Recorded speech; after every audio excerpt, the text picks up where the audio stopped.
भारत माता की। भारत माता की। नमस्कार। आपनारा केमन आছেন? আমি এই রাঙ্গামাটির দেশে পা রেখে নিজেকে অনেক ভাগ্যশালী মনে করছি।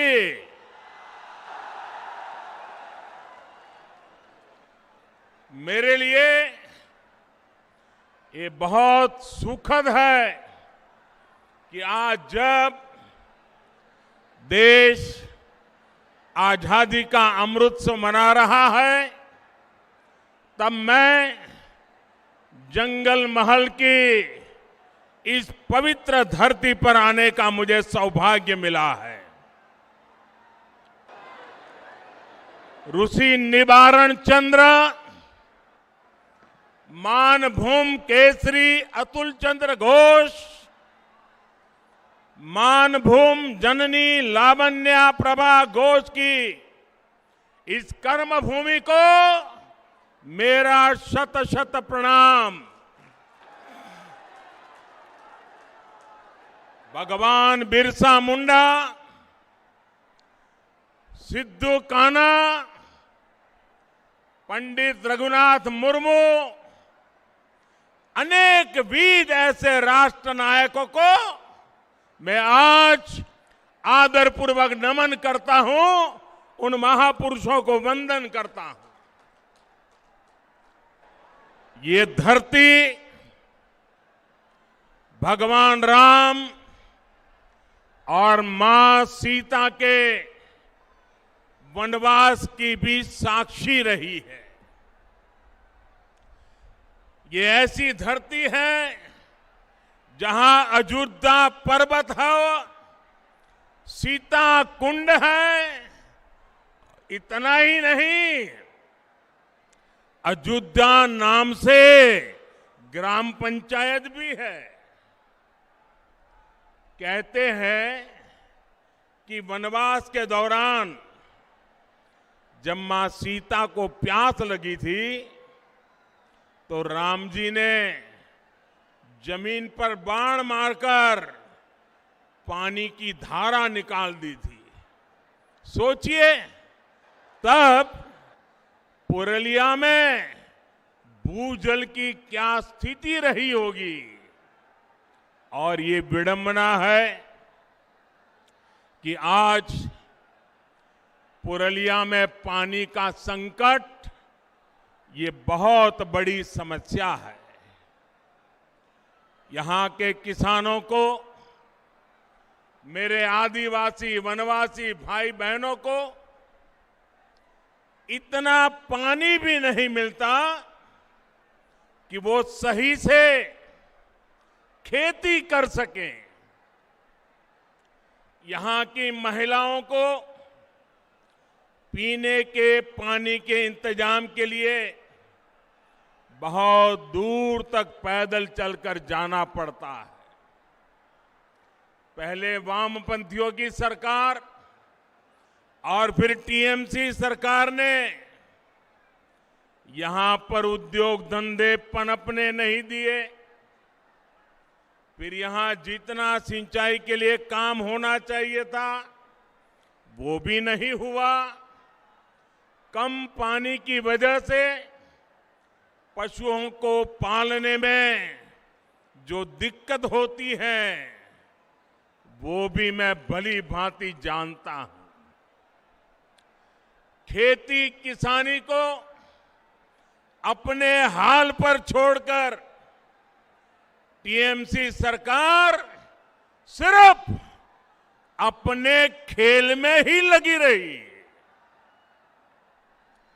इन लोगों ने पुरलिया को दिया है जल संकट से भरा जीवन।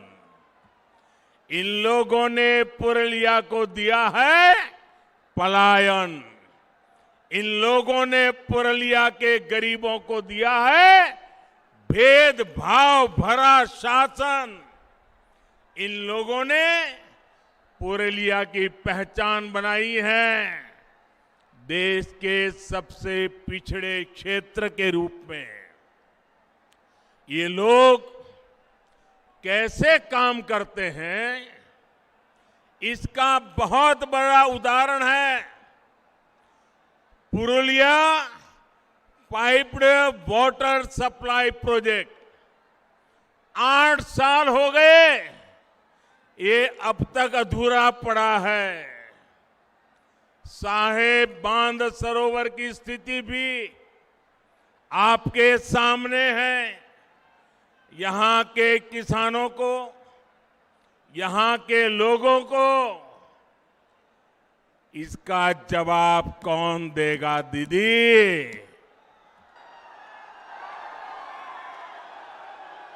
दीदी, ये लोग आपसे जवाब मांग रहे हैं। जवाब मांग रहे हो कि नहीं मांग रहे हो? दीदी ने जवाब देना चाहिए कि नहीं देना चाहिए? दीदी ने अपना काम का हिसाब देना चाहिए कि नहीं देना चाहिए? अरे दीदी, बोछोर एयरपोर्ट, बोछोर धोरे एकटा सेतुओ तैरी করতে পারলো না তৃণমূল। এখন বলছে উন্নয়নের কথা। और इसलिए आज मैं पुरुलिया के लोगों को, पूरे जगलमहल क्षेत्र के लोगों को विश्वास दिलाने के लिए आया हूं। बंगाल में भाजपा सरकार बनने के बाद आपकी इन दिक्कतों को प्राथमिकता के आधार पर दूर किया जाएगा। जब बंगाल में डबल इंजन की सरकार बनेगी, एक दिल्ली का इंजन और दूसरा बंगाल का इंजन, जब डबल इंजन की सरकार बनेगी तो यहां विकास भी होगा और आपका जीवन भी आसान बनेगा। यहां पुरुलिया में तो टूरिज्म की भी इतनी संभावनाएं हैं। यहां पर हैंडीक्राफ्ट का इतना बेहतरीन काम होता है, इन सभी को बढ़ावा दिया जाएगा। भाइयों और बहनों, इस क्षेत्र जैसा ही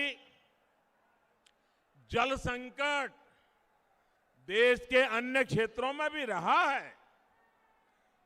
जहां जहां भाजपा को सेवा करने का मौका मिला, भाजपा सरकारों ने वहां सैकड़ों किलोमीटर लंबी पाइपलाइनें बिछाई, हजारों तालाब बनवाए और आज इन क्षेत्रों में पानी का संकट तेजी से दूर हो रहा है।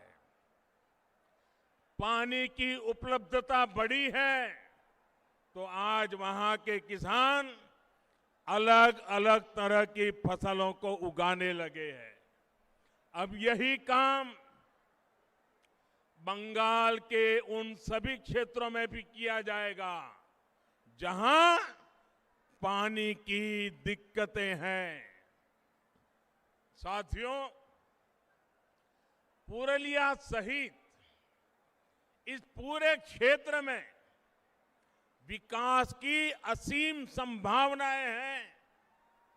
इसके लिए इस क्षेत्र की कनेक्टिविटी को सुधारना बहुत जरूरी है।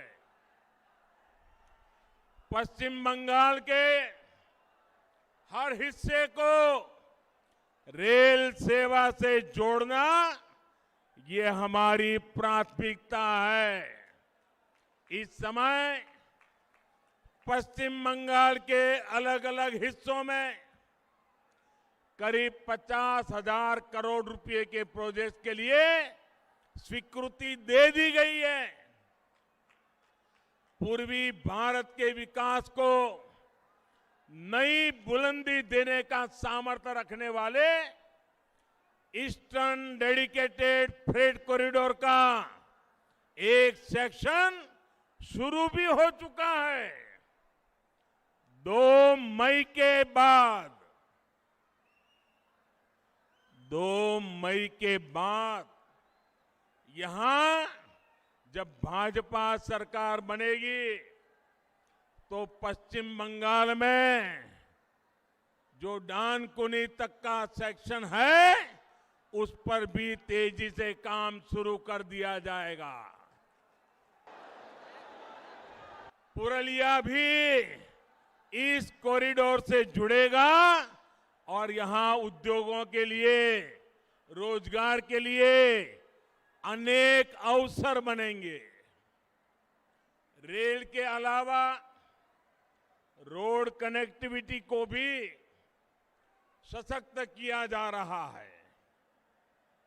इस वर्ष के केंद्र सरकार के बजट में पश्चिम बंगाल में हाईवे का सिस्टम मजबूत करने के लिए हजारों करोड़ रुपयों की भी विशेष व्यवस्था की गई है।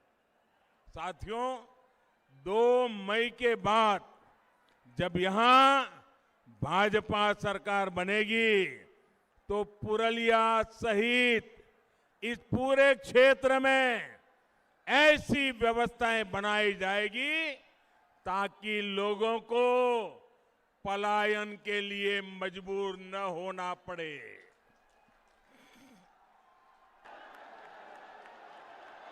यहां कृषि आधारित उद्योगों को बल दिया जाएगा ताकि यहां के युवाओं को यहीं पर ज्यादा से ज्यादा रोजगार मिल सके। दलित, आदिवासी, पिछड़े इलाकों के हमारे युवा भी रोजगार के अवसरों से जुड़ सके, इसके लिए अनेक कौशल विकास पर और ज्यादा फोकस किया जाएगा। यहां के छाऊ कलाकारों, यहां के हस्तशिल्पियों को कमाई और मान सम्मान से जुड़ी दूसरी सुविधाएं मिले, ये सुनिश्चित किया जाएगा। साथियों, पुरलिया और जगलमहल के सामर्थ्य के साथ हमेशा अन्याय किया गया है। मैं आपका दुख, आपकी तकलीफ दिल्ली में रहते हुए भी भली भांति समझता हूं। इसलिए इसे दूर करने का भरोसा आपको मैं दे रहा हूं। मैं जानता हूं किस तरह यहां के युवाओं का हक तुष्टीकरण के नाम पर आपसे छीन करके, आपके अधिकार का आपके छीन करके किसी और को दे दिया गया। मैं जानता हूं किस तरह ओबीसी समुदाय से आने वाले मेरे अन्य भाई बहनों के साथ यहां पर विश्वासघात किया गया है। मां माटी मानुष की बात करने वाली दीदी को अगर दलितों, पिछड़ों, आदिवासियों, वनवासियों के प्रति ममता होती तो वो ऐसा कभी नहीं करती। यहां तो दीदी की निर्मम सरकार ने माओवादियों की एक नई नस्ल बना दी है जो टीएमसी के माध्यम से गरीबों का पैसा लूटती है, गरीबों के हकों को लूटती है। पूरा बंगाल जानता है, कोयला माफिया, बालू माफिया, इन लोगों को किसका संरक्षण मिला हुआ है। अपने राजनीतिक लाभ के लिए दीदी की सरकार माओवादी हिंसा को भी बढ़ावा देती है और इन सब का नुकसान उठाना पड़ता है आपको, मेरे गरीब भाइयों बहनों को, मेरे नौजवानों को, मेरी माताओं बहनों को, यहां की महिलाओं को, यहां के बच्चों को। और इसलिए आज बंगाल की जनता कह रही है, आज बंगाल की जनता कह रही है, एक एक बंगाली कह रहा है, अत्याचार अनेक करेछो दीदी,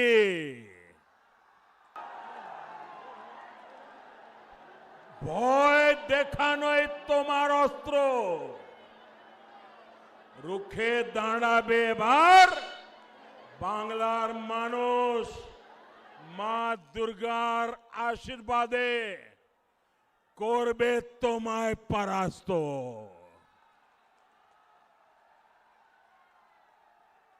भाई और बहनों, आपका ये उत्साह दिखा रहा है कि टीएमसी की पराजय तय है। तय है ना? तय है ना? इस बार बंगाल में सिंडिकेट वालों की पराजय होगी। इस बार बंगाल के चुनाव में कटमनी वालों की पराजय होगी। इस बार बंगाल के चुनाव में तोलबाजों की पराजय होगी। पश्चिम बंगाल में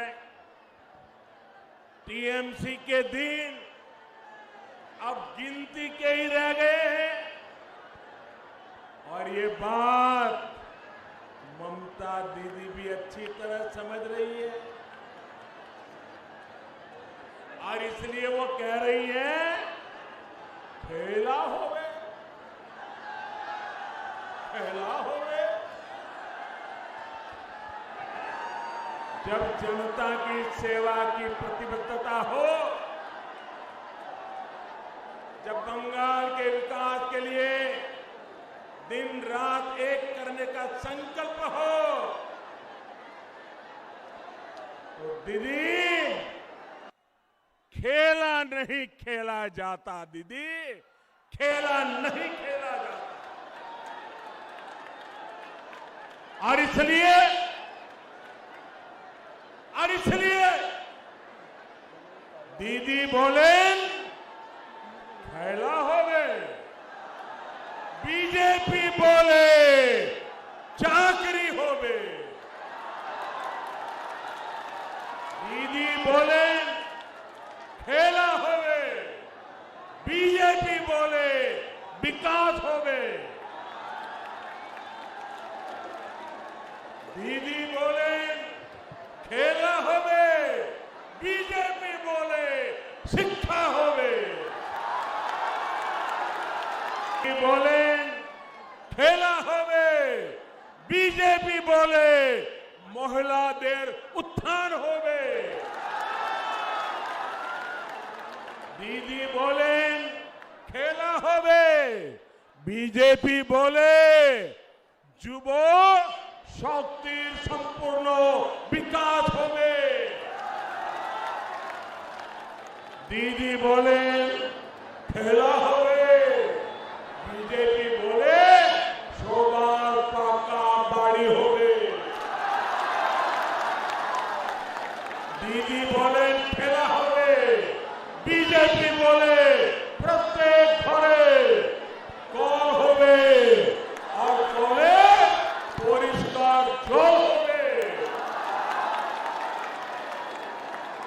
दीदी बोले खेला होवे, बीजेपी बोले ग्रामे ग्रामे जोनो सुविधा होवे।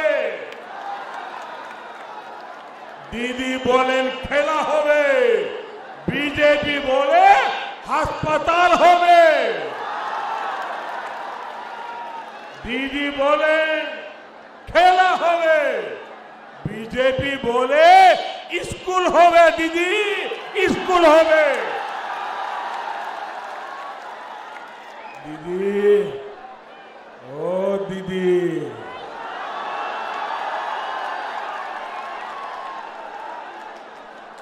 बांग्लार भाई बोनेदेर चिंतार खेला आपनी 2 বছর খেলেছেন। খেলা শেষ হবে, বিকাশ আরম্ভ হবে।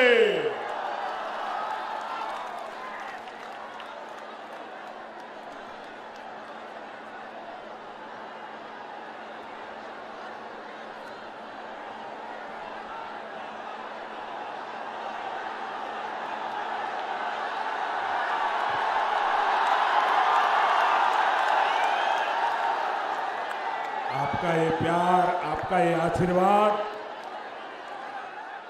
ये बंगाल का मिजाज है।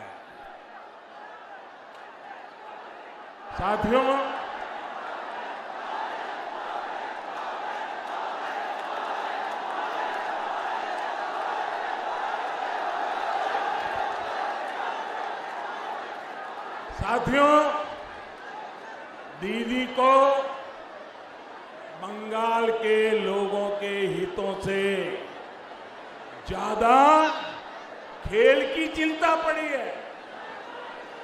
लेकिन दीदी ये भूल रही है कि इस बार खुद बंगाल की जनता उनके विरोध में खड़ी है।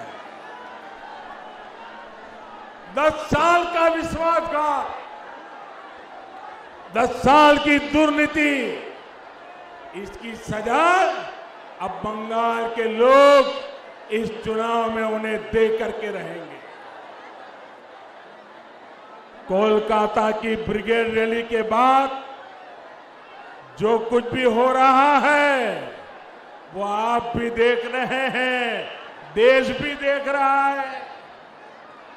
10 साल के तुष्टीकरण के बाद लोगों पर लाठियां, डंडे चलवाने के बाद अब ममता दीदी अचानक बदली सी दिख रही है। ये हृदय परिवर्तन नहीं है, ये हारने का डर है। ये बंगाल की जनता की नाराजगी है जो दीदी से ये सब कुछ करवा रही है। दीदी, आप ये सब करते रहिए, हर तरह से खेलते रहिए, लेकिन ये मत भूलिए कि बंगाल की जनता की याददाश्त बहुत तेज होती है। बंगाल की जनता को याद है कि गाड़ी से उतरकर आपने कितने लोगों को डांटा फटकारा है और पुलिस को कह रहे थे पकड़ो, जेल में डाल दो। तुष्टीकरण के लिए आपकी हर कार्रवाई बंगाल के लोगों को याद है। साथियों, आपको याद है ना, दीदी के सारे कार्य में याद है ना,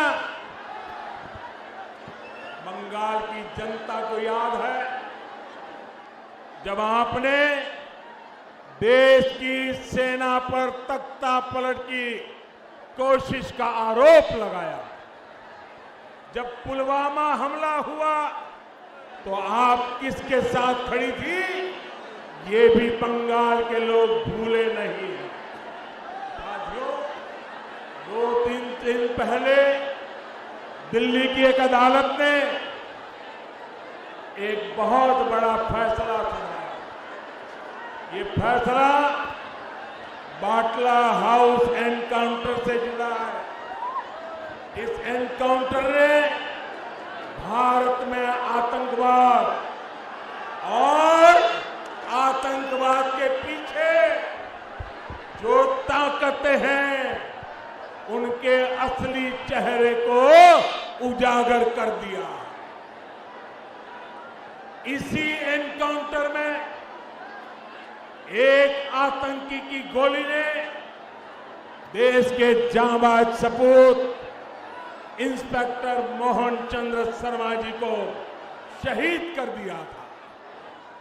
अदालत ने अब उस आतंकी को फांसी की सजा सुनाई है, लेकिन ममता दीदी और उन पार्टी का उस समय का व्यवहार कोई भूल नहीं सकता। ये लोग उस समय आतंकवादियों के साथ खड़े थे, एनकाउंटर पर सवाल खड़े कर रहे थे।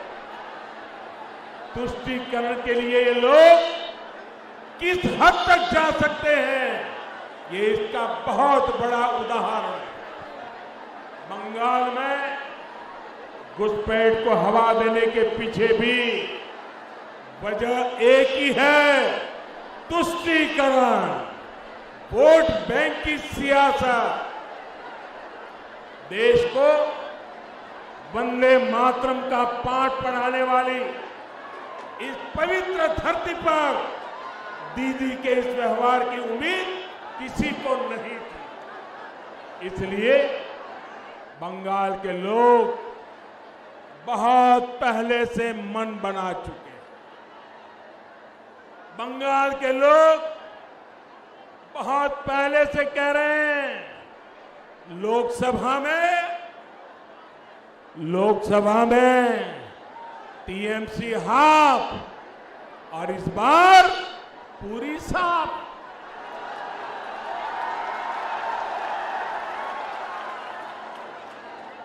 लोगों का ये इरादा देख दीदी अपनी खींच मुझ पर निकाल रही है।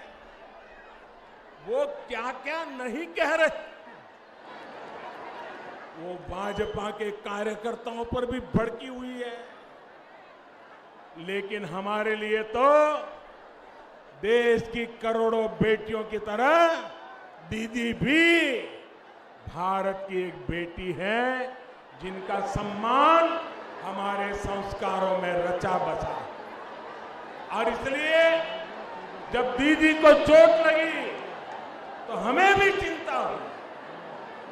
मेरी भगवान से प्रार्थना है कि उनके पैरों की चोट जल्द से जल्द ठीक हो। भगवान के प्रार्थना कोरी आपनी शीघ्र ही सुस्थ हो उठे।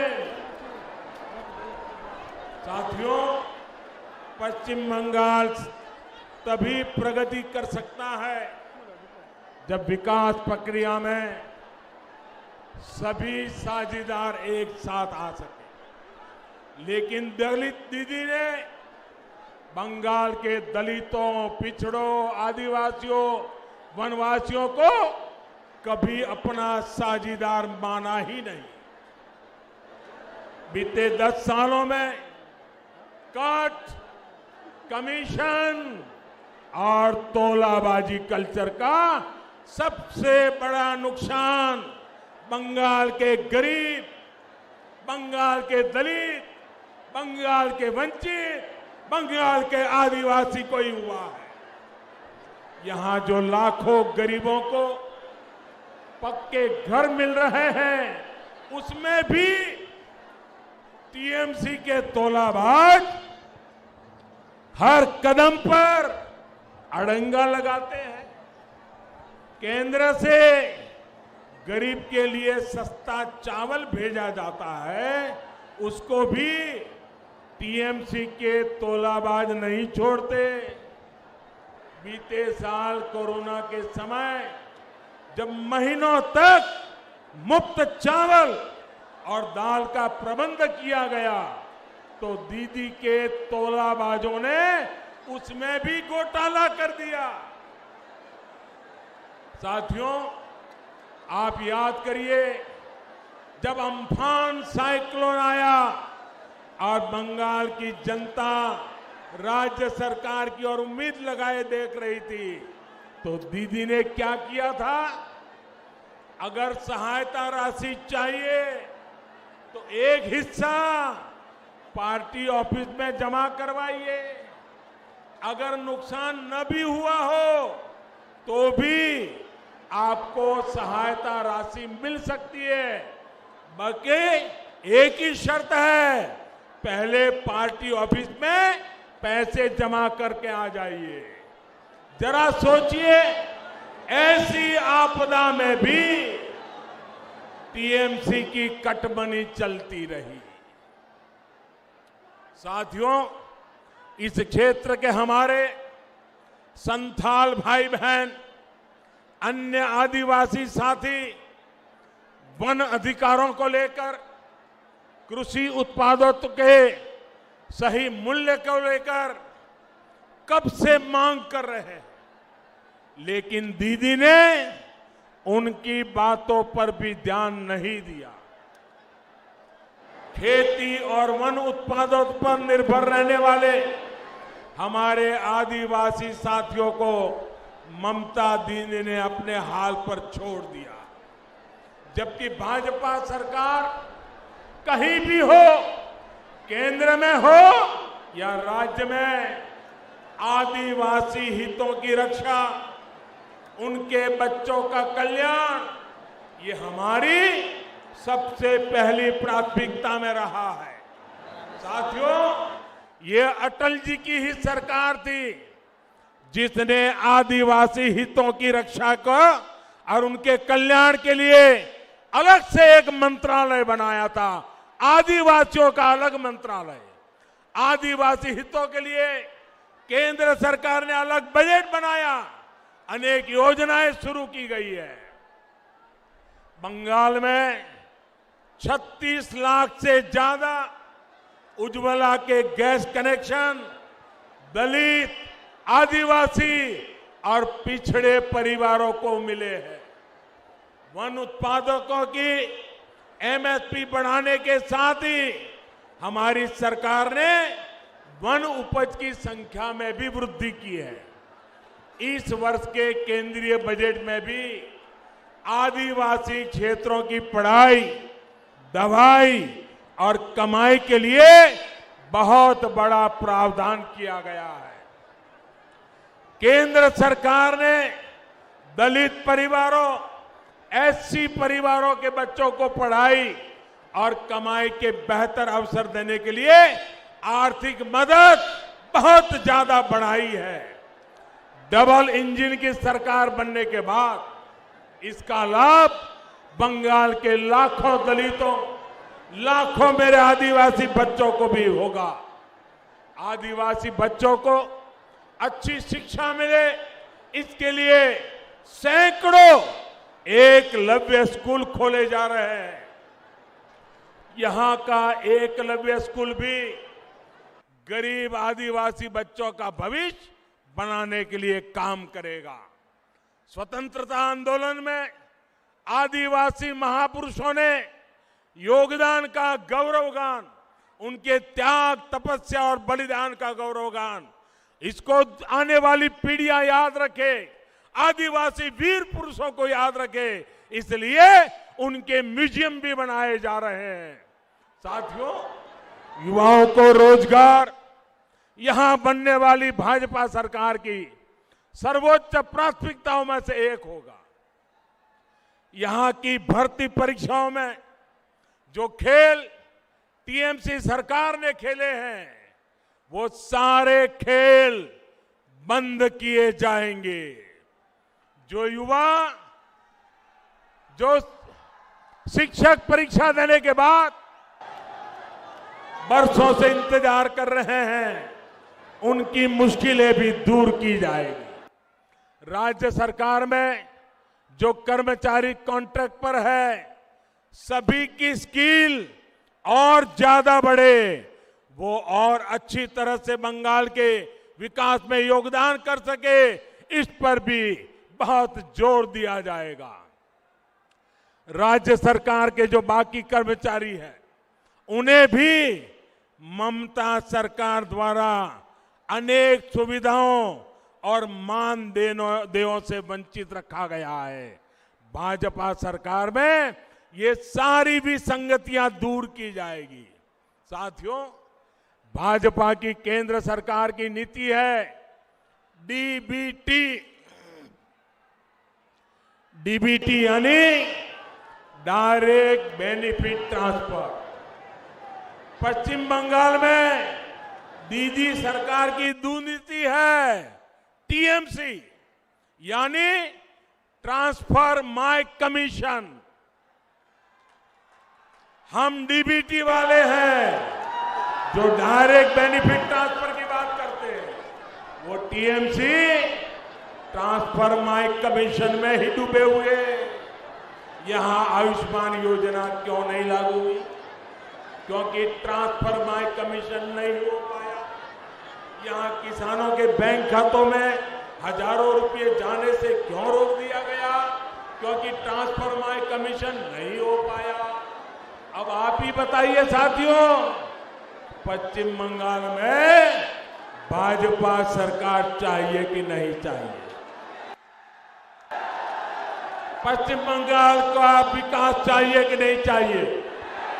पश्चिम बंगाल के नौजवानों का भविष्य चाहिए कि नहीं चाहिए?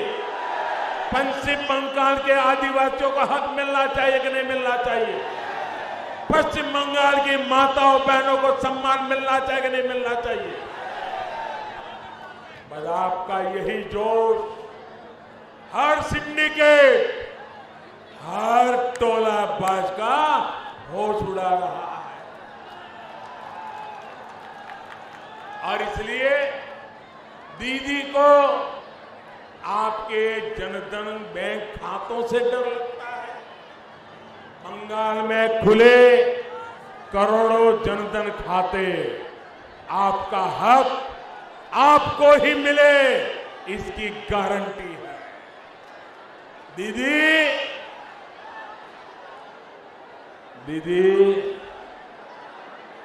दीदी चांद चोरीर खेला चलते थाको, आमरा चाहिए खेला शेष हो। और इसलिए आज पुरुलिया के लोगों का, जगल महल का, बंगाल का दीदी को संदेश साफ है, चूरीर खेला छोड़बे ना, छोड़बे ना। मेरे साथ बोलिए, चूरीर खेला छोड़बे ना, छोड़बे ना। चूरीर खेला, चूरीर खेला, चूरीर खेला। अरे दोनों हाथ ऊपर करके पूरी ताकत से बोलिए, चूरीर खेला, चूरीर खेला। साथियों, आपकी एक गर्जना बताती है कि दीदी सरकार जाने का काउंटडाउन शुरू हो चुका है। अब बंगाल के भ्रष्टाचार से, कुशासन से मुक्त होने का समय आ गया है। क्या हालत बना दी है दीदी ने बंगाल की। क्राइम है, क्रिमिनल है, लेकिन जेल में नहीं है। माफिया है, घुसपैठिए हैं, लेकिन खुलेआम घूम रहे हैं। सिंडिकेट है, स्कैम है, लेकिन कार्रवाई नहीं होती है। साथियों, आज मुझे वो परिवार आशीर्वाद देने आए हैं जिन्होंने दीदी के अत्याचारों को सहा है। किसी ने अपने को खोया है, परिवार के लोग शहीद हो गए हैं। ये पुरुलिया के वो परिवार है जिन्हें दीदी के विरोध की सजा दी गई, फांसी पर लटका दिया गया। इनके परिवार के नौजवानों को फांसी पर लटका दिया गया। गोलियां मार करके निर्ममता से हत्या कर दी गई। खुलेआम ये धमकी दी गई कि बीजेपी का साथ दोगे तो यही होगा। ये किस तरह का राज चला रही हैं आप दीदी? अभी कल रात ही 24 उत्तर परगना में कई जगहों पर बमबाजी हुई है, बम फेंके गए हैं, बीजेपी कार्यकर्ताओं को निशाना बनाया गया है। ये स्थिति ठीक नहीं है। ये बदले की, ये हिंसा, ये अत्याचार, ये माफिया राज और नहीं चलेगा। मैं स्थानीय प्रशासन से भी कहूंगा, बंगाल की पुलिस से आग्रह करूंगा, संविधान को सर्वोपरि रखे, लोकतंत्र को सर्वोपरि रखे। मैं बंगाल के लोगों को विश्वास दिलाता हूं, हर भाजपा कार्यकर्ता को विश्वास दिलाता हूं, 2 मई को बीजेपी की सरकार बनने के बाद हर अत्याचारी पर कानून के मुताबिक कार्रवाई होगी।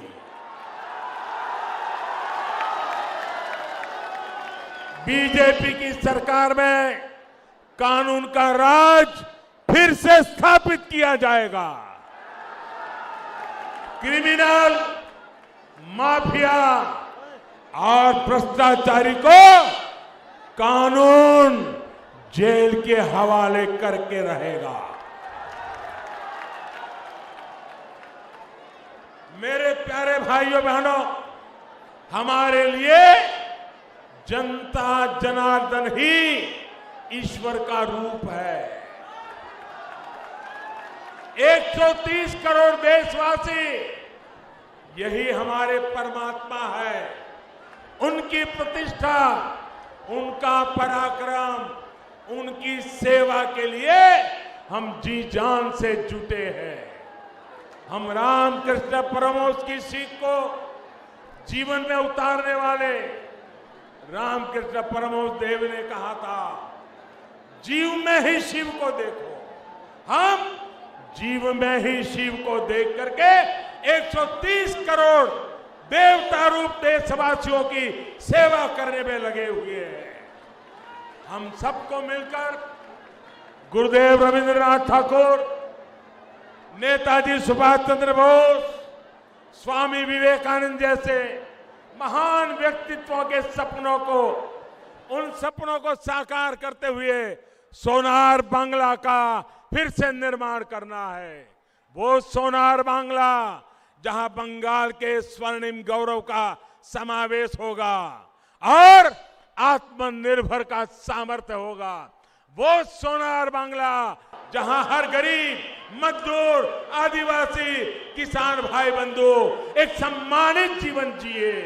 वो सोनार बांग्ला जहां की मां, बहन, बेटी सब सुरक्षित और भय मुक्त रहे। वो सोनार बांग्ला जहां के युवाओं के पास शिक्षा और रोजगार के भरपूर अवसर हो। वो सोनार बांग्ला जहां उद्योगों की कोई कमी न हो। वो सोनार बांग्ला जहां तोलाबाजी, कटमनी, सिंडिकेट जैसे भ्रष्टाचार के लिए कोई जगह न हो। वो सोनार बांग्ला जहां गुंडे, अपराधी, उग्रवादियों की जगह जेल में हो, सड़कों पर न हो। वो सोनार बांग्ला जहां सबके पास एक आवास हो, हर घर सब जाल पहुंचे, आयुष्मान भारत का साथ रहे। आज पूरा बंगाल हमारी भारतीय जनता पार्टी के साथ मिलकर इसी सोनार बांग्ला के पुनर्निर्माण के लिए संकल्पबद्ध है। मैं देख रहा हूं बंगाल की यह धरती सोनार बांग्ला का अब और इंतजार नहीं कर सकती। इसलिए अब यह तय हो गया है 2 मई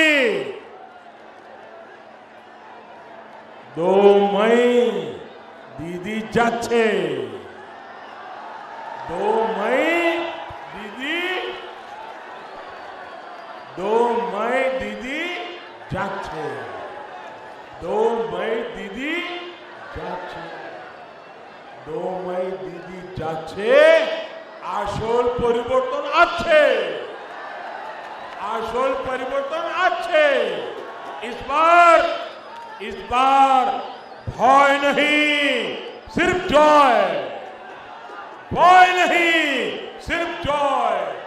पश्चिम बंगाल मानुषेर जॉय। इस बार जोर से छाप, कमल छाप, इस बार जोर से छाप, कमल छाप। आपका एक एक वोट डबल इंजन की ताकत बनेगा। कमल छाप पर पड़ा हर वोट आशोल परिवर्तन लाएगा, सोनार बांग्ला का निर्माण करेगा। बंगाल के एक एक व्यक्ति को याद रखना है, ये समय अपनी मातृभूमि के लिए कुछ कर गुजरने का समय है। ये हमारे बंगाल को कुशासन से मुक्त करने का समय है। ये दमनकारी अत्याचारी शासन से बंगाल को मुक्त करने का समय है। ये अपने आदर्शों और विचारों के लिए पूरी ताकत लगा देने का समय है। आपके पास सुनहरा अवसर है, आपने राष्ट्र निर्माण में योगदान देने का। हम बस मंजिल तक पहुंच गए हैं, मंजिल तक पहुंच गए हैं। आशोल परिवर्तन के संकल्प के साथ हम यहां से अपने गांव, अपने घर जाएंगे और घर घर ये संदेश पहुंचाएंगे, एक एक परिवार तक पहुंचाएंगे। पहुंचाएंगे ना? घर घर जाएंगे, लोगों को बताएंगे, मतदान करवाएंगे, कमल खिलाएंगे, सोनार बंगला बनाएंगे। इसी आग्रह के साथ आप सभी का बहुत बहुत धन्यवाद। मेरे साथ पूरी ताकत से बोलिए, दोनों हाथ ऊपर करके बोलिए, भारत माता की, भारत माता की, भारत माता की, वंदे वंदे वंदे वंदे वंदे वंदे वंदे वंदे। बहुत बहुत धन्यवाद।